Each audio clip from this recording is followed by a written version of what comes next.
আসসালামু আলাইকুম, সবাই কেমন আছেন? আলহামদুলিল্লাহ আমি ভালো আছি। এই যে আজকে রিমিঝিমি বৃষ্টি, আজকে সকালটাই অনেক সুন্দর ছিল। তাই বৃষ্টির দিন ফুচকা খেতে কে কে পছন্দ করেন কমেন্ট করে জানাবেন। আমি তো আজকে ফুচকা নিয়ে বসে গেলাম।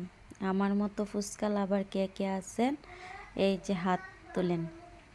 আমি নিজ হাতে ফুচকা বানিয়ে খেতে অনেক পছন্দ করি।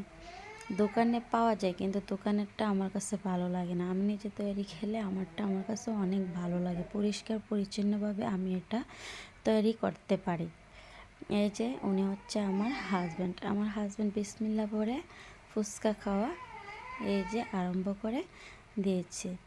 ফুচকা খেতে কার না ভালো লাগে। এই যে টক ঝাল মিষ্টি দিয়ে একটা তেঁতুলের জুস বানিয়ে নিলাম। তেঁতুলের টকটা কি যে স্বাদ ছিল। এই যে এখন আমি বিসমিল্লাহির রহমানির রহিম। আসসালামু আলাইকুম।